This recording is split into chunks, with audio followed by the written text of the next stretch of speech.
अल्हम्दुलिल्लाहि रब्बिल आलमीन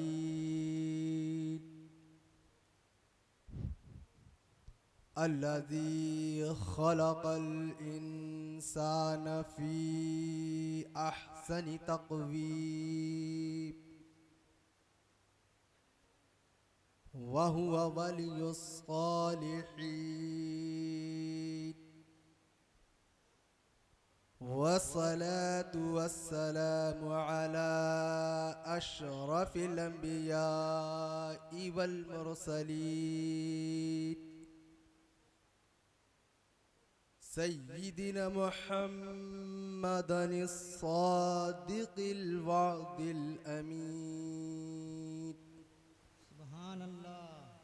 व अला आलिहि अत्तय्यबीन अत्ताहिरीन व अस्हाबिहिल मुकर्रमीनल मुअज़्ज़मीन अम्मा बअद क़ाल अल्लाहु तबारक व तआला फ़िल क़ुरआनिल करीम अऊज़ु बिल्लाहि मिनश शैतानिर रजीम बिस्मिल्लाहिर रहमानिर रहीम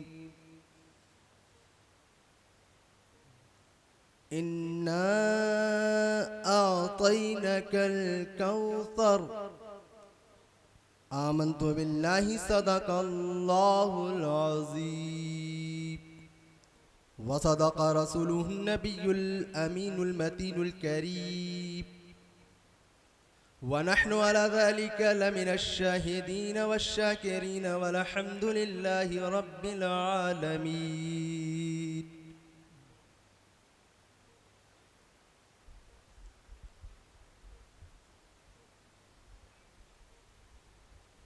स्टेज पर जलवाबार उलमाए ज़िल एहतराम शोराए सलाम,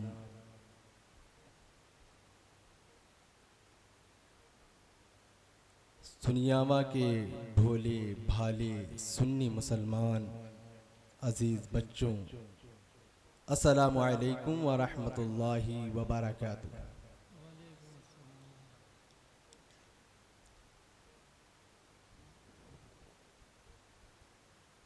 आइए सबसे पहले हम सब के मरकज़ अकीदत हसनैन के नाना सैयदा तैयबा ताहिरा के बाबा साहिबे सिद्क़ो सफ़ा अहमद मुजतबा मोहम्मद मुस्तफ़ा जनाब मोहम्मद रसूलुल्लाह सल्लल्लाहु ताला अलैहि वसल्लम के बारगाहे गुहरबार में झूम झूम कर दरूद पाक का दिया पेश करें। पढ़े अल्लाहुम्मा सल्ली अला सय्यदना मौलाना मुहम्मदिन व अला सय्यदना मौलाना मुहम्मदिन व आलिहि वसल्लम। सल्लु अलैहि सलातन व सलामन अलैका या रसूलल्लाह सल्लल्लाहु ताला अलैहि वसल्लम। 12 बज गए। मुझे पता है कि चेहरों पर भी 12 बजे है। मैं चेहरे ही की बात कर रहा था, वरना घड़ी में तो 12:15 है। बहरहाल इतना सुनिए कि आप जिस मजलिस में हाजिर हैं, ये किसी ऐसे वैसे की महफिल नहीं है, ये किसी नेता की महफिल नहीं है, ये किसी दानिश्वर की महफिल नहीं है। अरे इन नेता को बनाने वाले, इस दुनिया को बनाने वाले, इस आसमान का शामियाना को लगाने वाले, इस जमीन का फर्श बिछाने वाले परवरदिगारे आलम के महबूब की मजलिस में बैठे। सुभान अल्लाह, सुभान अल्लाह, सुभान अल्लाह। इन सब को बनाने वाले परवरदिगार के महबूब की महफिल में बैठे। क्या कहने। और अल्लाह के रसूल सल्लल्लाहु ताला अलैहि वसल्लम ने अपने ज़बान मुतहर से कुछ अल्फाज अदा किए थे, मैं उन अल्फाज को आप तक पहुंचाता हूं अपनी जबान में। अल्लाह के रसूल सैयद आलम सल्लल्लाहु ताला अलैहि वसल्लम ने इरशाद फरमाया, अल्लाह का जिक्र जहां होता है वहां उसके महबूबीन बंदों का जिक्र होता है। अल्लाह का जिक्र जहां होता है वहां उसके महबूबीन बंदों का जिक्र होता है, और जहां उसके महबूबीन बंदों का जिक्र होता है वहां रब्बुल आलमीन का जिक्र होता है। तो चाहे गौसो ख्वाजा की बात हो, चाहे अख्तर रजा की या इमाम अहमद रजा की बात हो, इनकी बात करना परवरदिगार की बात करना है। और जब तुम अल्लाह के कलाम की तिलावत करोगे तो इन बंदों का जिक्र होता हुआ मिलेगा। नारे तकबीर, नारे रिसालत, जश्न ईद मिलादुन नबी, उलमाए अहले सुन्नत जिंदाबाद। सुभान अल्लाह, वाह वाह। अल्लाह के रसूल ने फरमाया था कि अल्लाह के जिक्र में उसके खास बंदों का जिक्र है, और उसके खास बंदों में उनके खास बंदों का जिक्र अल्लाह का जिक्र है। बड़ी तेजी के साथ, क्योंकि दामने वक्त में कतई गुंजाइश नहीं है, मुझे मालूम है। शायर ने कहा, खराज अकीदत पेश किया अपने नबील मोहतरम की बारगाह में कि बड़े लतीफ हैं, नाजुक से घर में रहते हैं, बड़े लतीफ हैं, नाजुक से घर में रहते हैं। अरे मेरे हुजूर मेरी चश्मे तर में रहते हैं, मेरे हुजूर मेरी चश्मे तर में रहते हैं। और लोग उनके मकाम पर तबसरा करते हैं, तो सुनिए, मकाम उनका न अर्शे बरी न फर्शे ज़मी, मकाम उनका न अर्शे बरी न फर्शे ज़मी। अरे वो अपने चाहने वालों के घर में रहते हैं, वो अपने चाहने वालों के घर में रहते हैं। और किस तरह रहते हैं? हमारे दिलों में, हमारे जिगर में रहते हैं, हमारे दिल में, हमारे जिगर में रहते हैं। अरे ये उन्हीं के घर हैं, वो अपने घर में रहते हैं, ये उन्हीं के घर हैं, वो अपने घर में रहते हैं। और ये वाकया है, लिबासे बशर भी धोखा है, ये वाकया है, लिबासे बशर भी धोखा है। अरे ये मौजूदा है कि लिबासे बशर में रहते हैं, ये मौजूदा है कि लिबासे बशर में रहते हैं। बहुत बड़े लतीफ हैं, नाजुक से घर में रहते हैं। मेरे आका, मेरे मौला, मेरे दाता मेरी चश्मे तर में रहते हैं, और खुदा के नूर को अपनी तरह समझते हैं, खुदा के नूर को अपनी तरह समझते हैं। अरे ये कौन लोग हैं, किसके असर में रहते हैं? ये कौन लोग हैं, किसके असर में रहते हैं? बड़े लतीफ हैं, नाजुक से घर में रहते हैं। मेरे हुजूर मेरी चश्मे तर में रहते हैं, मेरे हुजूर मेरी चश्मे तर में रहते हैं। दरूद पाक मुस्तफा पढ़े, अल्लाहुम्मा सल्ली अला सय्यदना व शफीना व नबियना व मौलाना सल्लल्लाहु अलैहि या रसूलल्लाह सल्लल्लाहु तआला अलैहि वसल्लम। सल्लु अलैहि सलातुम व सलामन अलैका या रसूलल्लाह सल्लल्लाहु तआला अलैहि वसल्लम। बड़ी तेजी के साथ एक शेर पढ़ता हूँ और वहीं से तमहीदी गुफ्तगू आगे बढ़ जाएगी, काम भी हो जाएगा, तमहीदी गुफ्तगू भी हो जाएगी, और इंशाअल्लाह अब तक मैसेज भी डाइवर्ट होगा इंशाअल्लाह। शायर ने कहा, बड़ी दिल लगी के साथ सुनिएगा, क्योंकि दिल लगी के साथ अगर सुनेंगे तो अल्लाह की कसम अगर ये बातें समझ में आ गई तो कोई बदअकीदा आपको बहकाने नहीं पाएगा। शायर ने कहा, लिखी यूं मैंने नबियों की सना अव्वल से आखिर तक, लिखी यूं मैंने नबियों की सना अव्वल से आखिर तक। मोहम्मद लिख दिया, बस हो गया अव्वल से आखिर तक। मोहम्मद लिख दिया, बस हो गया अव्वल से आखिर तक।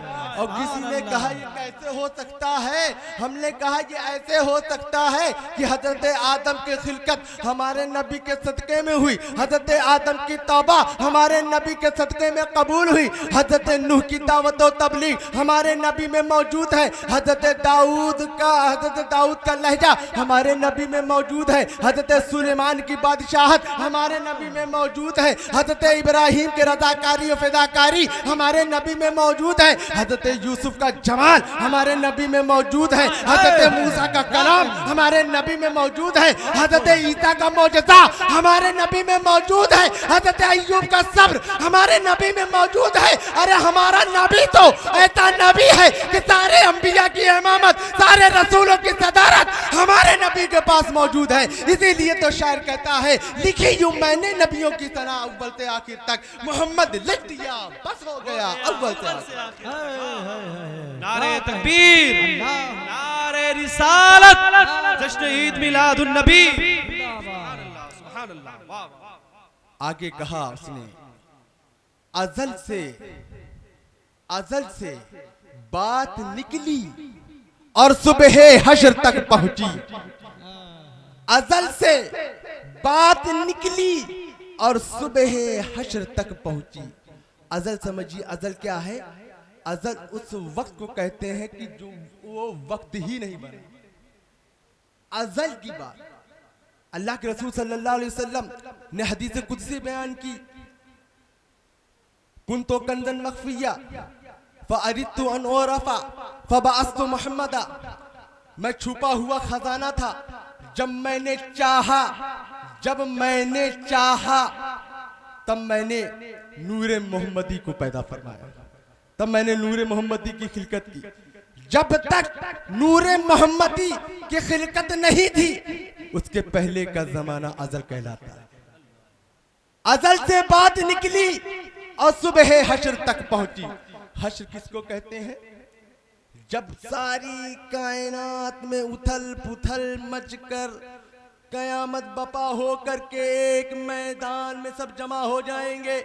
नफसी नफसी होगा, न बाप बेटे का होगा, न बेटा बाप का होगा, न माँ अपने लड़की की होगी, न लड़की अपने माँ की होगी, न बीवी अपने शौहर का होगा, न शौहर अपनी बीवी का होगा।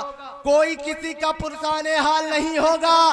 अरे हद तो ये है कि सारे वली भी किसी के नहीं होंगे। मैं जुमला समझाना चाह रहा हूँ, पहले वो जुमला समझ लीजिए, बाकी वली क्या करते हैं वो तो बात की बात है।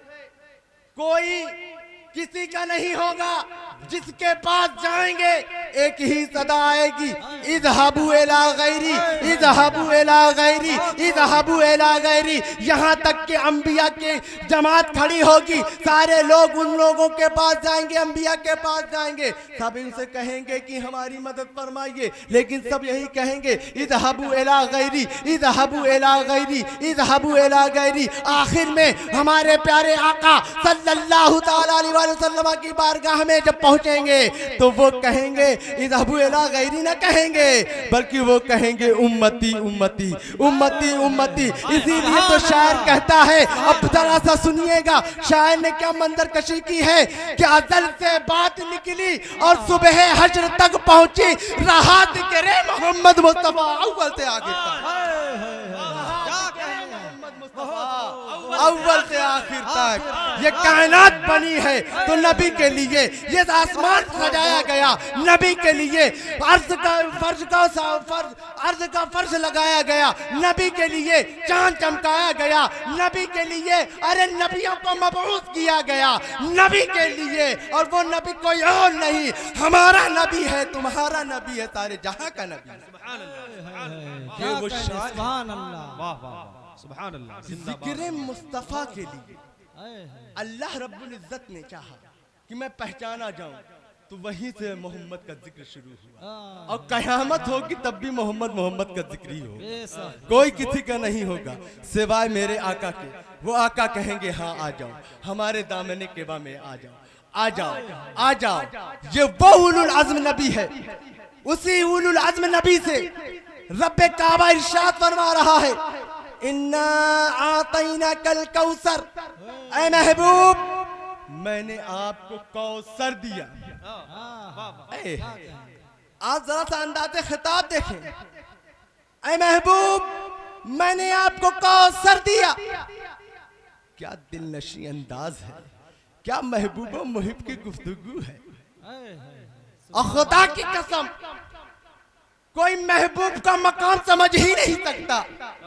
और ये मेरा जुमला नहीं, खुदा का करीम सल्लल्लाहु ताला अलैहि वसल्लम इरशाद फरमाते हैं, या अबा बकर लम यारिफुनी हकीकतन गैर रब्बी, ऐ अबू बकर तुम मेरे साथ साथ रहते हो, मेरे साथ उठते हो, मेरे साथ बैठते हो, मेरे साथ चलते हो, मेरे साथ खाते हो, मेरे साथ हंसते हो, मेरे साथ बोलते हो, मेरे साथ जंगों पे चलते हो, मेरे साथ तमाम रहते हो। लेकिन ऐ अबू बकर इतना तुम समझ लो, तुम मेरी हकीकत को नहीं पहचान सकते, तुम मेरी हकीकत को नहीं जान सकते, इसलिए कि मेरी हकीकत को सिर्फ मेरा परवरदिगार पहचानता है, मेरी जात को सिर्फ मेरा रब्बुल आलमीन जानता है। अब जहाँ से गौर करिए कितना दिलनशी अंदाज है। रब अल्लाह के रसूल फरमा रहे हैं, ऐ अबू बकर रब के सिवा किसी ने नहीं पहचाना, किसी ने नहीं जाना। आप जरा सा गौर करिए और अंदाजा लगाइए कि रब के सिवा में आता कौन कौन है।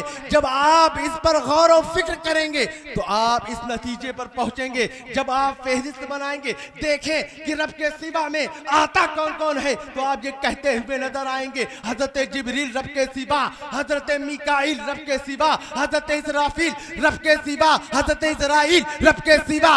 और आगे बढ़िए, हजरत आदम रब के सिवा, हजरत नूह रब के सिवा, हजरत हूद रब के सिवा, हजरत लूत रब के सिवा, हजरत सुलेमान रब के सिवा, हजरत दाऊद रब के सिवा, हजरत इब्राहिम रब के सिवा, हजरत इस्माइल रब के सिवा, हजरत यहया रब के सिवा, हजरत जकरिया रब के सिवा, हजरत इसहाक रब के सिवा, हजरत मूसा रब के सिवा, हजरत ईसा रब के सिवा।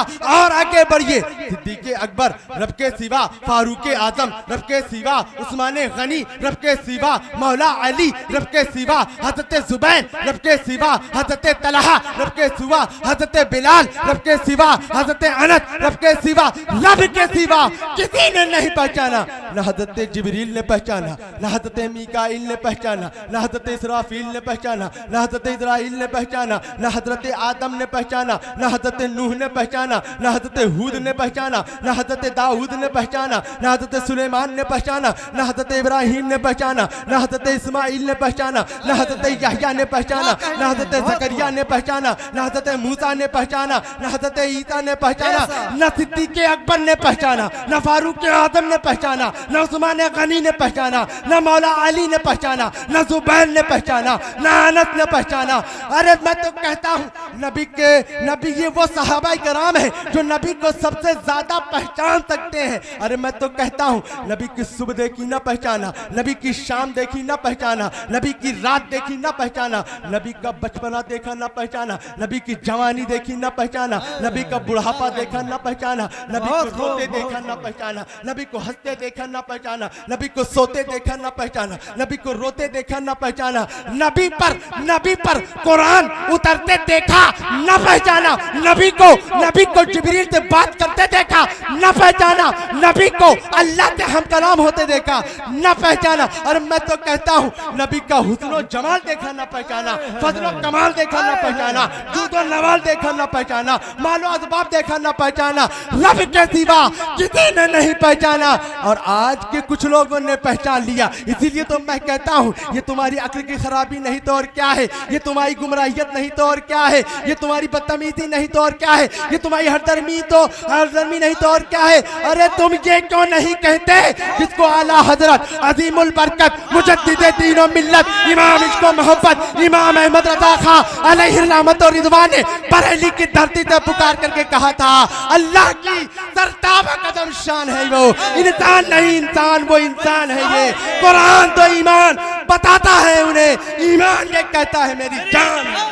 नारे तकबीर, नारे रिसाला, जश्न ईद मिलादुन नबी मुबारक, जिंदाबाद। बहुत खूब, क्या कहने भाई, सुभान अल्लाह सुभान अल्लाह। किसी ने नहीं। सुभान अल्लाह, सुभान अल्लाह, वाह वाह। जरा सा गौर करें, नबी किससे कह रहे हैं? हजरत अबू बकर से कह रहे हैं। और हजरत अबू बकर ऐसा सहाबी है कि नबी उठे तो अबू बकर उठे, नबी रोए तो अबू बकर रोए, नबी हंसे तो अबू बकर हंसे, नबी चले तो अबू बकर चले, नबी रुक जाए तो अबू बकर रुक जाए। इतना करीब रहने वाला सहाबी उनसे कह रहा है, मेरा आका, ऐ अबू बकर तुम मेरी हकीकत को नहीं पहचान सकते, मेरे रब के सिवा किसी ने नहीं पहचाना। आज के कुछ लोगों ने पहचान लिया। इसका जवाब भी दे दूं कि लोगों ने पहचाना। मैं बहुत परेशान था कि आखिर जब नबियों में से किसी ने नहीं पहचाना, मलाइका में से किसी ने नहीं पहचाना, सहाबाए कराम जो नबी को हर आन हर लम्हा अपने पास पाते थे, उन लोगों में से किसी ने नहीं पहचाना। तो ये जुमला आया कहां से कि नबी मेरी तरह है? क्योंकि ये हुक्म लगाने के लिए आपको पहचानना जरूरी है। अगर भाई मेरे भाई जुनैद मियां हैं, ये कहीं से आएंगे, मैं जब पहचानूंगा तब हुक्म लगाऊंगा मेरे भाई हैं। नहीं पहचानूंगा तो कैसे हुक्म लगाऊंगा ये मेरे भाई हैं। आप लोग अच्छे अच्छे लोग हैं, सबके नाम से अगर वाकिफ होता तो मैं बताता ये फला है, ये फला है, ये फला है। लेकिन जब मैं आपको पहचानता नहीं तो हुक्म कैसे लगाऊंगा? तो हुक्म कैसे लगाऊंगा? मैं परेशान था कि ना अंबिया ने कहा नबी मेरी तरह है, न मलाइका ने कहा नबी मेरी तरह है, न सहाबा ने कहा नबी मेरी तरह है, न 1400 की तारीख में किसी सुन्नी आलिम ने कहा नबी मेरी तरह है। तो ये बदतमीजी भरा जुमला आया कहां से कि नबी मेरे बड़े भाई की तरह है? मैं परेशान था। कुरान की रोशनी में तुम्हें जवाब दे करके जा रहा हूं कि सुन लो, समझ लो कि नबी को अपनी तरह कौन लोग कहते हैं। बात समझ में आ गई। फरिश्ते हैं ईमान वाले, उन लोगों ने नहीं कहा नबी मेरी तरह। अंबिया हैं ईमान वाले, उन लोगों ने कभी नहीं कहा नबी मेरी तरह। सहाबा हैं ईमान वाले, उन लोगों ने कभी नहीं कहा नबी मेरी तरह है। तो कुरान ने पुकार करके कहा, मियां दुनिया में जब कहीं किसी का जवाब नहीं होता है, वो जवाब मेरे पास होता है। आओ आओ हम बताते हैं कि तुम्हारे नबी को अपनी तरह किसने कहा। जैसे ही मैंने कुरान खोला, सूरह यासीन ने आवाज दे करके कहा, मक्का के कुफ्फार और मुशरिकीन ने कहा था तुम कैसे नबी हो सकते हो? तुम तो मेरी तरह हो, तुम तो मेरी तरह हो। तो बात आज वादे हो गई, आज बात वादे हो गई। और इस जिम्मेदारी स्टेज से आपको एक जुमला हदिया करता हूं कि आज के बाद से जब कभी तुम ये सुनना कि फला कह रहा है कि नबी मेरे भाई की तरह है, नबी मेरे बड़े भाई की तरह है, और दूसरा वो खड़ा रहे कि जो कहे नहीं भाई नबी मेरे भाई की तरह नहीं है, बल्कि वो तो अल्लाह का महबूब है, हम सबका आका है, हम सबका मौला है, हम सबका दाता है। अरे कुरान ने उसको यासीन ताहा कहकर के पुकारा है, कुरान ने उसको मुज़म्मिल मुदस्सिर कहकर के पुकारा है, कुरान उसको उठने बैठने, सोने जागने, चलने फिरने की कसमें दे देकर हमको उनके दर्जात, उनके फजाइल बताए हैं। जब इतना तुम समझ गए हो कि कुरान ने कुफ्फारों मुशरिकीन ने नबी को मेरी तरह कहा है, ये ऐलान करके कुरान ने हमें बता दिया है, तो आज के बाद से जब कभी कोई ये कहे कि नबी मेरी तरह है तो झगड़ा नहीं करना, कुछ का नहीं करना, बस इतना समझ जाना कि जो नबी को अपनी तरह कहे उनका ईमान किसकी तरह है, और जो नबी को अपनी तरह ना कहे उसका ईमान किसकी तरह। नारे तकबीर, नारे रिसालत, जश्न ईद मिलादुन नबी, मसलके आला हजरत, उलमाए अहले सुन्नत, नारे तकबीर, नारे रिसालत। बात समझ में आ गई? ईमान वालों ने कभी नहीं कहा। और एक लतीफ सा जुमला और बता दूं, कुछ जिसने जनाबे मोहम्मदुर रसूलुल्लाह को हबीबुल्लाह की नजर से देखा, वो अपना भाई कभी नहीं कहता। लेकिन हाँ, जिसने मोहम्मद बिन अब्दुल्लाह की नज़र से देखा वो ज़रूर कहता है ये तो मोहम्मद बिन अब्दुल्लाह, ये मेरे फला के बेटे हैं। यही वजह है कि इमाम अहले सुन्नत इमाम अहमद रज़ा खान ने एक जुमला लिखा था फतावा रज़विया शरीफ में, और कहा था उस मर्द कलंदर ने बरेली की टूटी हुई चटाई पर बैठकर कि ऐ लोगों, ऐ हिंदुस्तान के सुन्नी कल्यूर मुसलमानों, अगर तुमको अपने नबी की, अपने आका की शान समझनी है तो मोहम्मद बिन अब्दुल्लाह की नजर से न देखना, बल्कि हबीबुल्लाह की नजर से देखना। जब तुम हबीबुल्लाह की नजर से देखोगे तो तुम कभी उसको यासीन व ताहा की शक्ल में पाओगे, कभी मुदस्सिर व मुज़म्मिल की शक्ल में पाओगे, कभी अपने आका की शक्ल में पाओगे, कभी मावा की शक्ल में पाओगे, कभी दाता की शक्ल में पाओगे, बल्कि ये भी पाओगे कि अल्लाह का महबूब है, महबूब अल्लाह का है। ये जुमला हदिया पेश किया बरेली के कलंदर ने। और आगे बड़ी तेजी के साथ बढ़ता हूं तो रब्बे काबा ने इरशाद फरमाया, इन्ना आतैना कल कौसर, ऐ महबूब मैंने आपको कौसर दिया। अब सवाल ये पैदा होता है आखिर रब ने अपने महबूब को क्या दे दिया, क्या दे दिया? कौसर मिला है नबी को, हमारे महबूब को, हमारे आका को, हमारे मौला को, परवरदिगार आलम की जानिब से। तो कौसर किसे कहते हैं? तो कौसर की डिफिनेशन के लिए सहाबाई कराम की बारगाह में चलिए और सहाबाई कराम से पूछिए कि कौसर किसे कहते हैं, उलमा से पूछिए कि कौसर किसे कहते हैं। जब आप उनसे कौसर की डिफिनेशन, कौसर की तारीफ, कौसर की व्याख्या पूछेंगे तो सारे लोग यही आपको तारीफ बताएंगे, अल कसीरु फी कुल्ली शै, अल कसरतु मिन कुल्ली शै। हर शै की कसरत का नाम है कौसर, हर शै की ज़्यादती का नाम है कौसर, हर शै की ज़्यादती का नाम है कौसर।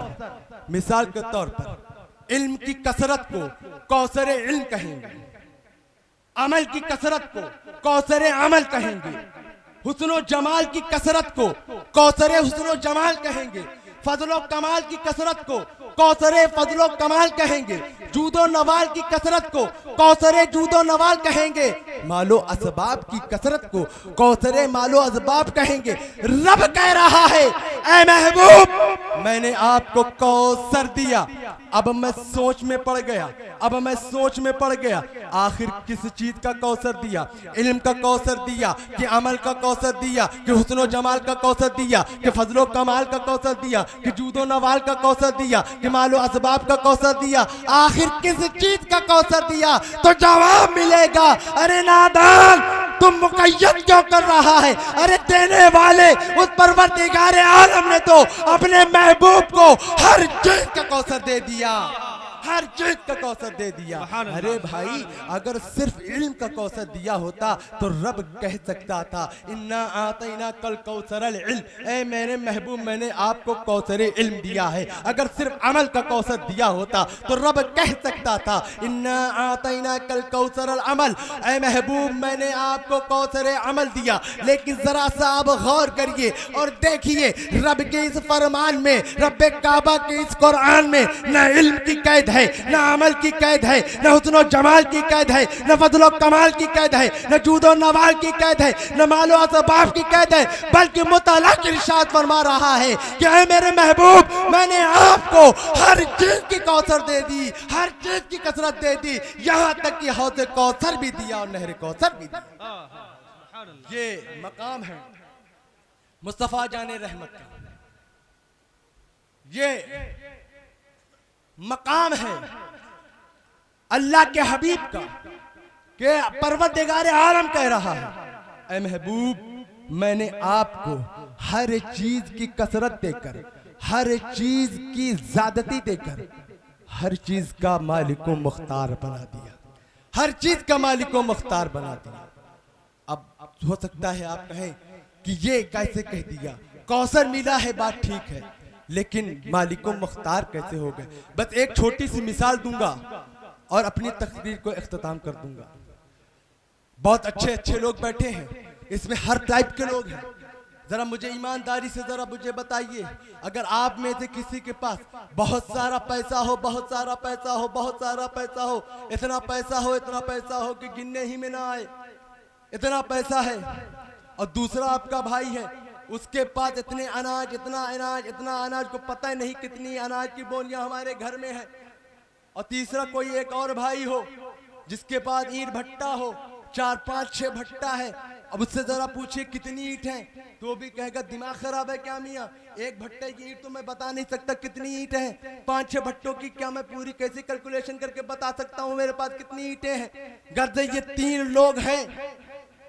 लोग हैं, उनके पास कोई जरूरतमंद जाता है, कोई साइल जाता है, कोई मांगने वाला जाता है और कहता है कि मियाँ बहुत मैं परेशान हूँ, बहुत गुर्बत के हालात चल रहे हैं, बड़ी तंगदस्ती के हालात चल रहे हैं, मेरी कुछ मदद फरमाइए।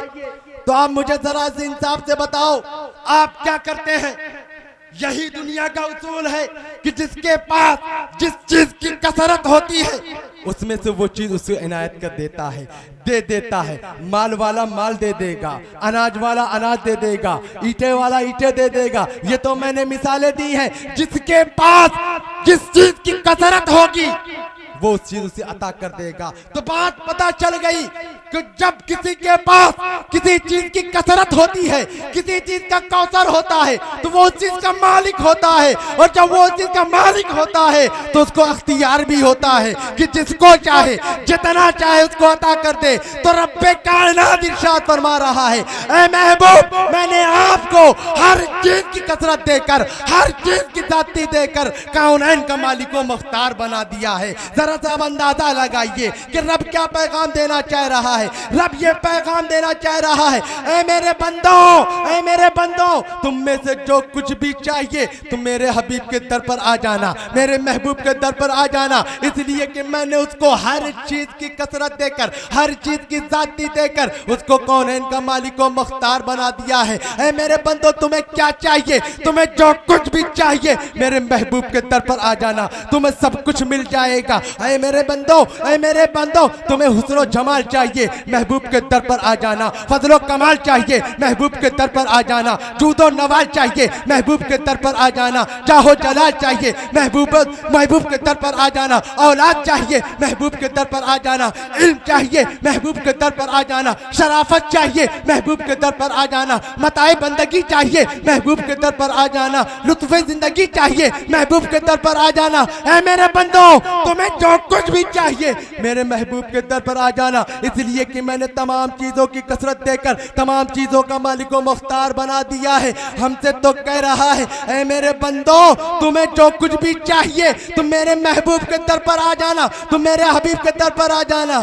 जरा सा अंदाज देखिए, रब अपने महबूब से कह रहा है, वह अम्मत साइला फला तनहर, वह अम्मत साइला फला तनहर। हमसे तो कह रहा है कि आओ मेरे बंदो तुम्हें क्या चाहिए, तुम्हें जो कुछ भी लेना है मेरे महबूब के दर पर आओ। लेकिन अपने महबूब से इरशाद फरमा रहा है, वह अम्मत साइला फला तनहर, ऐ मेरे महबूब मैंने आपको तमाम चीज की कसरत दी है, तमाम चीज का कौसर दिया है। मेरे बंदों में से जो कुछ भी मांगने आ जाए उसे झिड़कना नहीं, बल्कि जो कुछ भी मांगे उसे अता कर देना। जरा सा अंदाजा तो लगाइए, हमसे कह रहा है मेरे बंदो मेरे महबूब के दर पर आओ। अपने महबूब इरशाद फरमा रहा है, वह अम्मत साइला फला तनहर, वह अम्मत साइला फला तनहर। ऐ मेरे महबूब कतई तौर पर किसी मेरे बंदे को झिड़कना नहीं। किसी किस्म का साइल आ जाए, कैसा भी साइल आ जाए, चाहे दुनिया का साइल आ जाए, चाहे आखिरत का साइल आ जाए, झिड़कना नहीं, बल्कि मेरे बंदों में से जो कुछ भी मांगे उसे अता कर देना।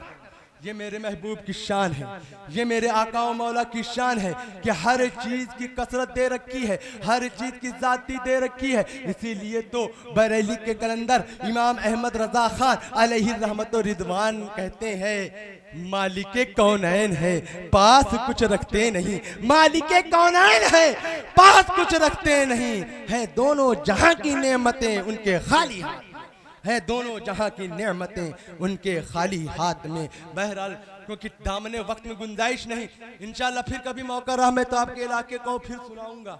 लेकिन आपके मेहमान हैं, उनको सुनिए और जिनका आप बेसब्री से इंतजार कर रहे हैं उनको आप समाअत करिए। इंशाअल्लाह मैं किसी मौके पर फिर हाजिर आकर के अपनी बात को मुकम्मल करूंगा, क्योंकि लोग कहते हैं कैसे मालिक मुख्तार है। खुदा की कसम हमारे नबी ने, हमारे आका मौला ने हर चीज को जिस किस्म का साइल पहुंचा है, वो अम्मत साइला फला तनहर की तफसीर में ये सारी चीजें मौजूद है। किसी किस्म का साइल पहुंचा है। अगर कोई जन्नत मांगने गया है तो अल्लाह मेरे आका ने जन्नत अता की है। कोई दुनिया मांगने गया है उसे दुनिया अता की है। कोई इल्म मांगने गया है उसे इल्म अता किया है। कोई जबान मांगने गया है उसे जबान अता की है। कोई अगर फकाहत मांगने गया है उसे फकाहत अता की है। कोई मताए बंदगी मांगने गया है तो उसे मताए बंदगी दी है। कोई इश्क मांगने गया है उसे इश्क दिया है। कोई आखिरत मांगने गया है उसे आखिरत दिया है। हमारे नबी ने, हमारे आका मौला ने वह मसाइला फला तनहर की तफसीर फरमाते हुए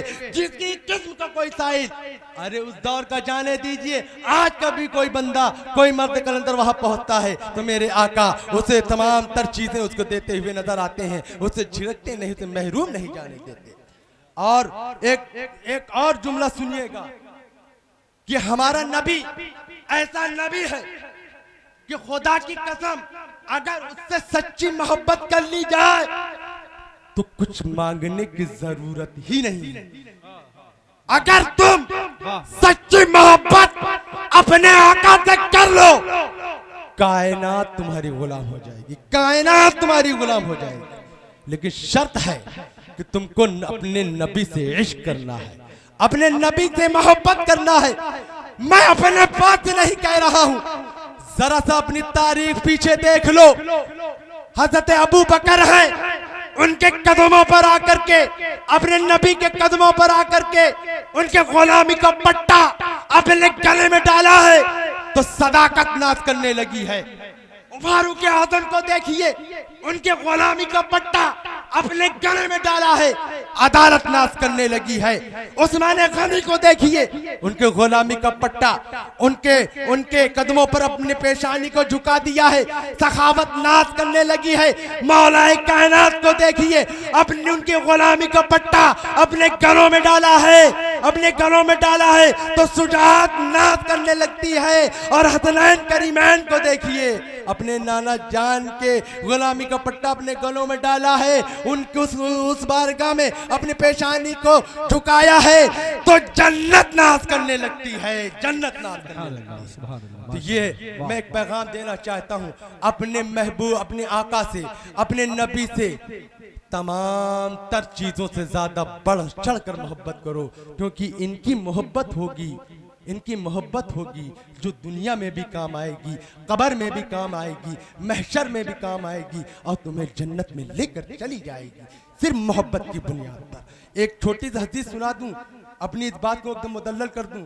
मैंने एक हदीस पढ़ी असीरतुल हलबिया में, मेरे तो होश बाख्ता हो गए कि नबी का इश्क तो जाने दीजिए, नबी का इश्क तो जाने दीजिए। वो नकल फरमाते हैं कि अल्लाह के रसूल सल्लल्लाहु अलैहि वसल्लम ने इरशाद फरमाया, दो लोग अल्लाह रब्बुल इज्जत की बारगाह में हाजिर हुए। हाजिर होने के बाद उनका सवालो जवाब हुआ। सवालो जवाब होने के बाद परवरदिगार आलम इरशाद फरमाता है, इन दोनों को जन्नत में ले जाओ, इन दोनों को जन्नत में ले जाओ।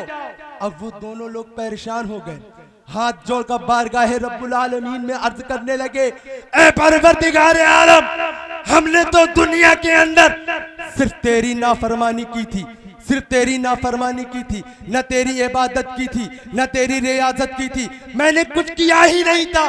तो कौन सा अमल तुझे पसंद आ गया कि तू जहन्नम के बदले मुझे जन्नत दे रहा है?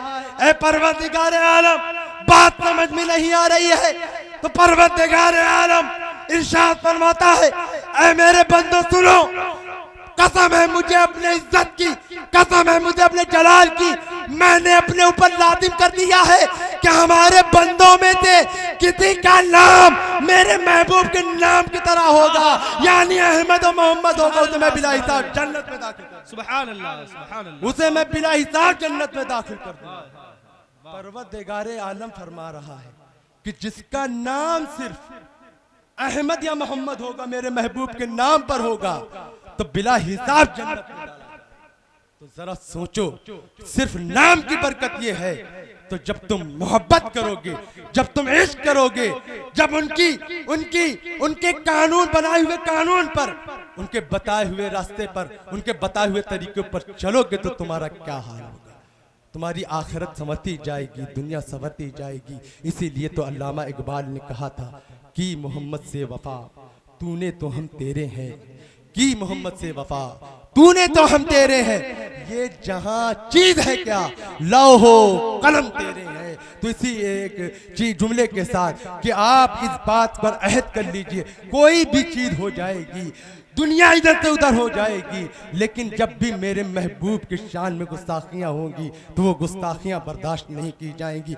हम अपनी जानो माल, इज्जत और आबरू को दांव पर लगा करके नामूसे रिसालत को बचाएंगे, उसके पहरेदार बनेंगे। जब जरूरत पड़ेगी रसूल अल्लाह की नामूस को बचाने की, तो हम अपनी जानो माल, इज्जत व आबरू का सौदा करते हुए नजर आएंगे, दांव पे लगाते हुए नजर आएंगे कि सब कुछ हो सकता है, मेरे नबी के शान में गुस्ताखी नहीं हो सकती है। तो इसी दुआ जुमले के साथ कि परवरदिगार आलम हमारे टूटे फूटे बयान को कबूल फरमाए। जहाँ कुछ कमी खामी गलती हो गई हो, मौला अपने फजल से माफ़ फरमा कर अपनी बारगाह में कबूल फरमाए। आमीन आमीन आमीन। वाखिरु दावाना अनिल हम्दुलिल्लाहि रब्बिल आलमीन।